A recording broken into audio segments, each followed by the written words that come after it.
Alright, so today it's time for a good old-fashioned Final Fantasy VII news roundup where we'll take a look at the early sales performance for Remake Integrate on the Switch 2, the newly announced 7 Rebirth soundtrack, and the announcement that Dirge of Cerberus will be heading to Ever Crisis. We'll also take a look at a new interview with Naoki Hamaguchi where he makes an incredibly interesting comment in regards to Remake Part 3's multi-platform development.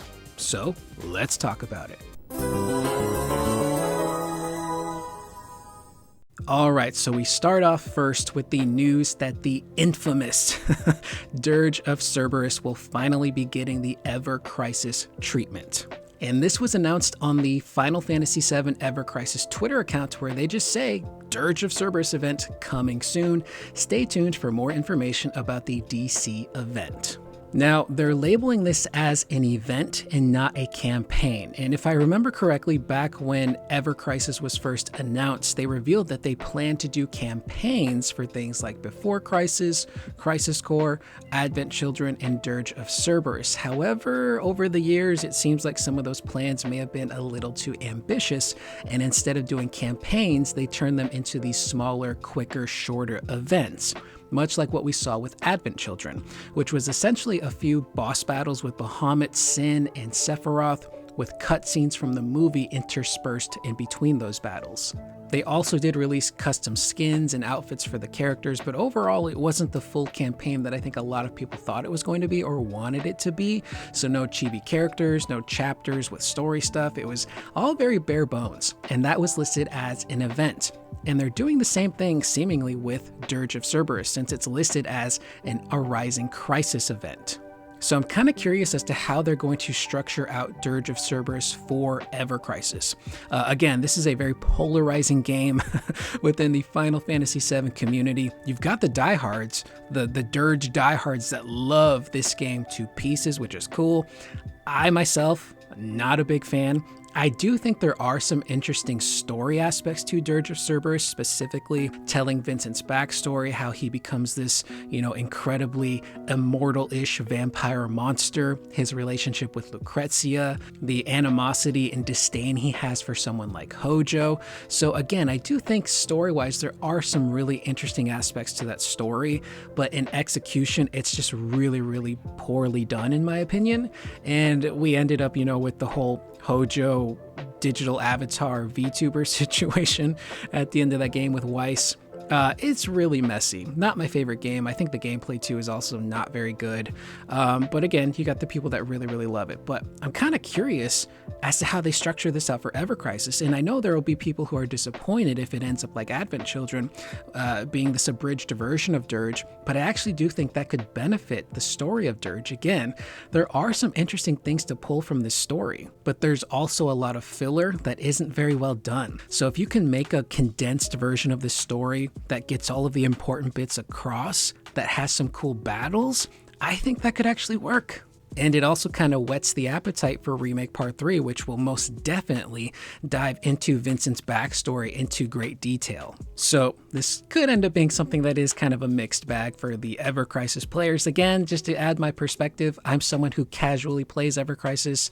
I don't pump money into the game. I cover some of the story stuff every now and again. So my perspective is definitely skewed compared to the people that actually play this game very consistently. Up next, we move over to the new Final Fantasy VII Rebirth Original Soundtrack Plus, which is set to release in Japan in April and in the States in May. Now, I assume this is going to potentially be a complete version of the Rebirth soundtrack because the previous soundtrack that came out did not have every single track in the game. And even looking at the description of the original Rebirth soundtrack, it describes the CDs as a massive volume of specially selected songs. So it was very much a curated list of music. A lot of people got their hands on it, listened to it, and were like, this is great.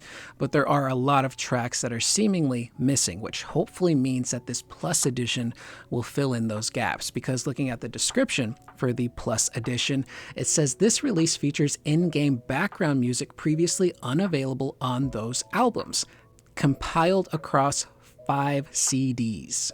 And then it goes on to say that the previous Rebirth soundtracks, including the one that just released a couple of years ago, the Gold Saucer, and the minigame disc, don't have these tracks either. But it's interesting that they put background music, so hopefully that means that every piece of background music that is in this game makes its way into this collection.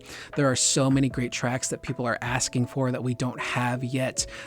Some of my favorites are actually from the Gold Saucer date, which is super interesting because they took every character's theme and found a way to arrange it and remix it into the Gold Saucer theme. So depending on who you got for your date, you could run around the Gold Saucer with a variation of their theme, which I thought was really interesting. There's tons of different locations in this game that have really great music that just seemingly is missing from the original soundtrack. So hopefully that means that this soundtrack will be a complete edition and will have all 400 plus tracks that we heard in the game. It's an incredible soundtrack.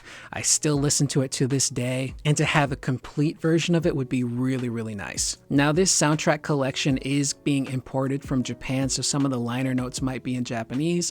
Also, the prices are going to vary a little bit. I believe if you go to cdjapan.co, I think is the website, they're selling this soundtrack for about $31.49, I think, which is kind of cheap for this soundtrack. But once you add in taxes, conversion fees, shipping, it equals out, I think, to about $50, which is what the Square Enix store is selling the soundtrack for at $54.99. And hopefully sometime soon after this physical release, maybe they'll add it to streaming services as well. Now moving over to the sales performance for Final Fantasy VII Remake Intergrade on the Switch 2. Now, as of right now, we don't have actual sales numbers and data from Square Enix because the game just released this week, so it's very early still. I'll be kind of curious to see if that's something that they do eventually release within the coming weeks, because it seems like Remake is performing incredibly well on the Switch 2 specifically. So this first update is coming to us from Stealth40k over on Twitter, who is reporting that 7 Remake's Standard Edition is currently the #1 best-selling game on the Nintendo Switch 2 eShop,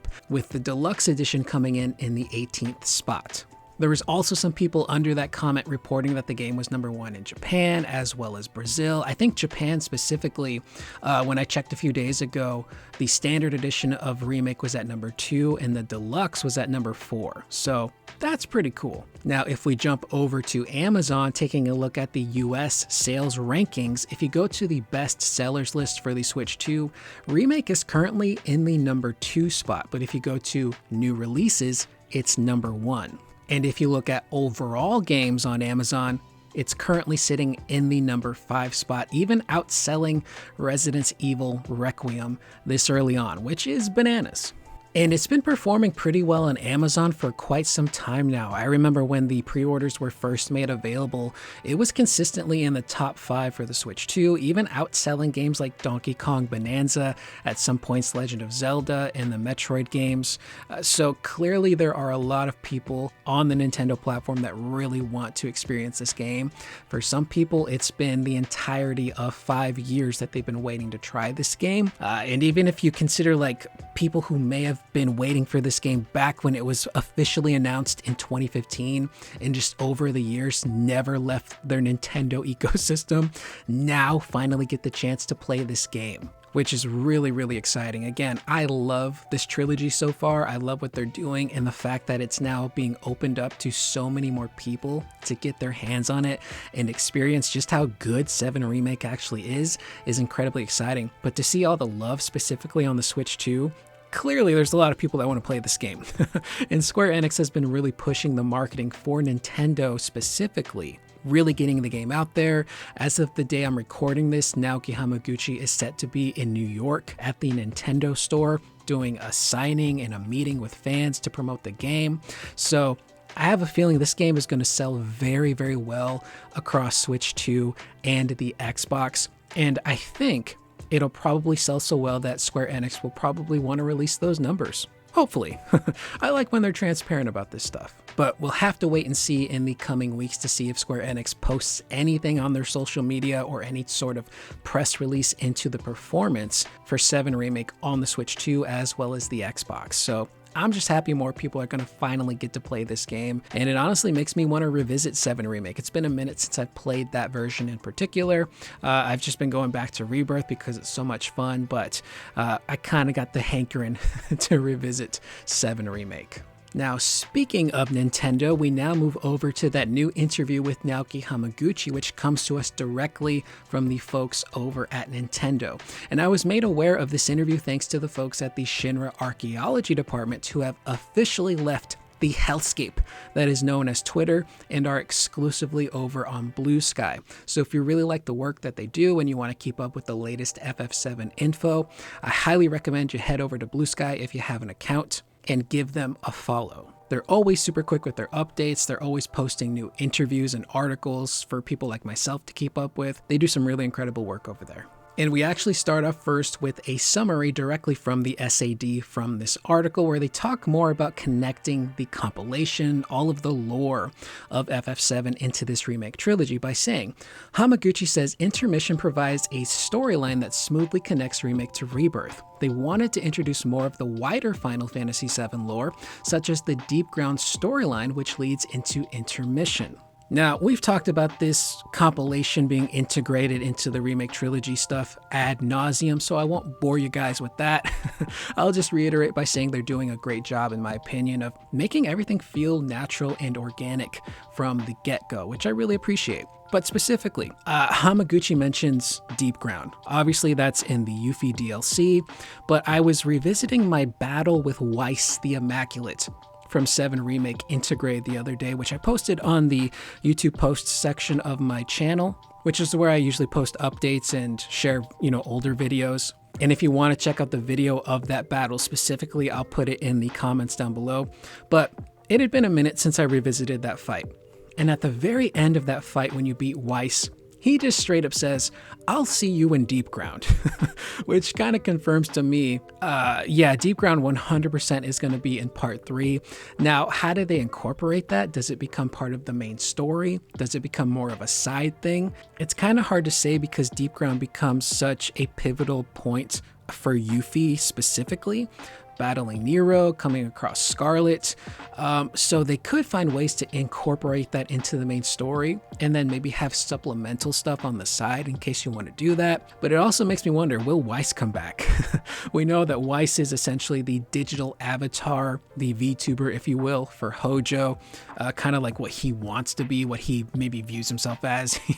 He's a bit of an egomaniac and a sociopath and a narcissist, among many other things. But it makes me wonder, will they bring Weiss back for a new battle? And how do they incorporate the Deep Ground stuff? That's something I'm really, really interested to see because I think they've done a great job so far. Again, kind of jumping back to Dirge of Cerberus, I don't think the Deep Ground stuff was done all that well in that game, but the way they've been incorporating it, just kind of picking and choosing certain spots and characters to incorporate, has been very well done. So I'm curious to see how they flesh that out more in part 3. Now, up next, Hamaguchi talks about the streamlined progression features that are going to be in the Switch 2 versions of Remake Integrate, as well as the Xbox version, and they also recently announced that those same features are going to be made available on the PlayStation 5 and PC versions too. And just to catch you up to speed, the streamlined progression features are essentially making it way easier to get through this game. So the way that these streamlined progression features work is you can have your HP, your MP, the damage you do always be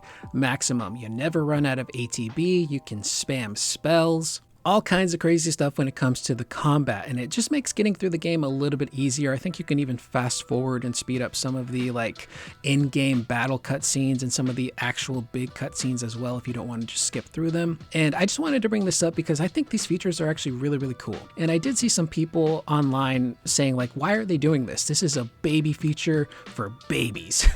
You need to be a real man to play these games. And I think that's the wrong mindset to approach these types of features with. Again, there are a lot of people out there that don't have time to sit and play through these games, but still want to experience the characters, the world, the story, aspects of the combat. And with these streamlined progression features, they can do that now. There's also people like myself who are content creators who maybe I want to go back to Remake and I want to capture specific moments in that game. And I know that if I don't have the streamlined progression, it could take a while to get to those specific spots, but I can just kind of zip there now. But I also think more importantly, there may be people out there that have accessibility issues who maybe couldn't play Remake the way it was initially. And now with these special features and streamlined progression stuff, they can just kind of jump in, have fun, and experience the game like everybody else does. So that's kind of the approach I take these days when it comes to these types of features. Even when it comes to like products in the real world, you often might see something where you're like, who on earth would use that? And then my brain goes to, well, there might be people who have, accessibility issues, or maybe can't use their hands, or maybe can't walk, or whatever it may be. And this item or this feature now allows them to use said thing. So I think that's pretty cool. Now, up next is where Hamaguchi makes that interesting remark in regards to the development, not just for Rebirth, but Part 3 specifically. And he goes on to say, "There's not a huge amount of info I can share in terms of future games, but I can reassure players that we're working on the Nintendo Switch 2 version of Rebirth, the second game in the series, and the third game too. They are being worked on for Switch 2 alongside the other platforms right now. One thing to reassure the fans who want to play these games on Switch 2. I've got a personal policy where I don't want to make any versions of my games different or offer a different gameplay experience just because they're on different hardware. That might get confusing for players, and they might wonder which version of the game they should buy. That's something I'd very much like to avoid. The Switch 2 versions are being developed in a way that keeps the gameplay experience pretty much exactly the same as all the other platforms, so I hope this reassures Switch 2 players." Now, I don't know if Hamaguchi has outwardly confirmed that before. I cover a lot of news here, so some of it tends to be forgotten. I mix things up. So apologies if this is repetitive and I did cover it. I don't remember it. But having read that quote, it just really stuck out to me. So that line back there of specifically Part 3 being worked on for the Switch 2 alongside the other platforms right now is incredibly interesting to me because there are so many branching paths for this specific topic of conversation. Again, when it comes to the exclusivity status for this trilogy, we're all still under the impression Part 3 will release first on PS5, and then at a later date, it'll come to Switch 2, Xbox, PC, what have you. But the fact that he pretty much confirms here that Part 3 is being developed simultaneously on PS5, PC, and Switch 2, and probably Xbox is incredibly interesting to me, because that means that they can get this game out much faster now when that exclusivity deal eventually expires for the PS5, assuming that's what they end up doing, and it doesn't end up coming out multi-platform day one release. And this seems really smart and incredibly efficient. Again, we've done deep dives into how they've developed Rebirth and ported it to the PC, how they're porting Remake and Rebirth to the Switch 2, how they're using dedicated, experienced porting development teams to help them move these games over to something like a Switch 2, and seemingly it's paying off because looking at the reviews for 7 Remake on Switch 2, it's performing very well from a technical perspective. That's super exciting. But to know that they're developing Part 3 specifically on all of these platforms simultaneously is incredibly interesting to me. So as nice as it would be for Part 3 to come out on everything on release day, I still don't think that's going to happen, but this is such an interesting comment from Hamaguchi. But it leads me to believe that if it does launch on PS5, then that exclusivity window is going to be very short, and the turnaround time to get this released on Switch 2 and PC and Xbox will be very short because they're just making those versions right now. So they can essentially just have those versions locked and loaded and just release them when they're ready. That's pretty cool. And in terms of the technical perspective of these games, again, I actually do think Rebirth will probably perform technically very well in the Switch 2. It's obviously going to have probably be capped at 30 frames per second. There may be some like inconsistent textures here and there. That's how 7 Remake is on the Switch 2 as well. But Hamaguchi has said that they've learned a lot porting this game, specifically Rebirth, to the PC, and in turn have taken that experience and are now putting it into developing for the PS5 and Switch 2 and Xbox and what have you. But he also did say he reassured PlayStation users months ago that just because they're developing the game multi-platform, that doesn't mean that the PS5 version is going to be held back in any way, shape, or form.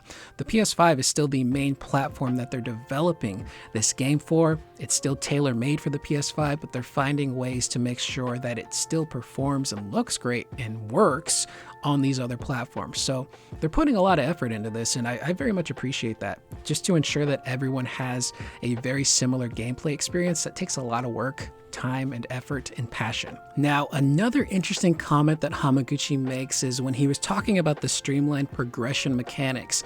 He specifically says, one of them is tied to the fact that we announced the whole of the remake trilogy is coming to Nintendo Switch 2, and all of these games are going to be released in order, which I also think is interesting because there's been some talks lately of how exactly do Square Enix and CS1 handle the rollout of Remake and then Rebirth being multi-platform, and then this most definitely being the year that Final Fantasy VII Remake Part 3 also gets the marketing started for its game. So how do you manage to balance specifically Rebirth multi-platform and Part 3? And with Hamaguchi here saying that they're all going to come out in order, that kind of leads me to believe that Rebirth might actually come out this year, potentially. I think maybe halfway through this year, maybe in spring or summer, they could announce officially that Rebirth, is going multi-platform. Here's the box art, here's screenshots, videos, what have you. And I feasibly, based on this, that means that maybe Rebirth will release before Part 3 actually comes out. And when you really think about it, that's the thing that they probably should do. It'd be very awkward to have Remake come out multi-platform, and then Part 3 comes out first, and then Rebirth comes out in sometime in 2027 after Part 3. Things would be jumbled up, out of order. It'd be a weird experience for the people on multi-platform. So this kind of leads me to believe that the multi-platform version of Rebirth will probably hit by the end of the year. If not, I guess it's possible that maybe it comes out early 2027 and then Part 3 comes out a few months after. It's just really interesting to see how they're going to juggle all of these games.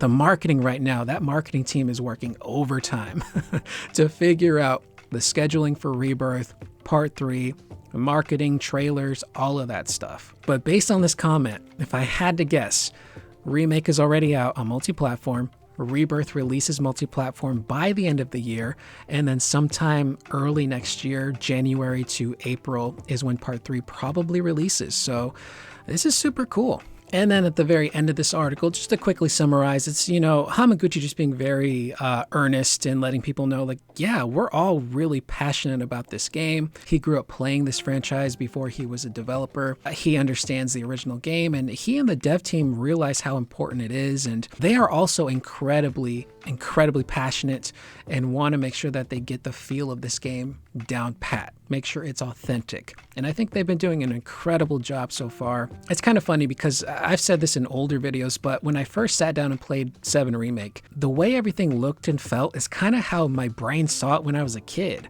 So it's really cool to see how they've been able to be very faithful in some aspects, but also be, a little bit more adventurous in other territories of storytelling and gameplay and do something slightly different. I think it's all beautifully done. I love this combat system specifically.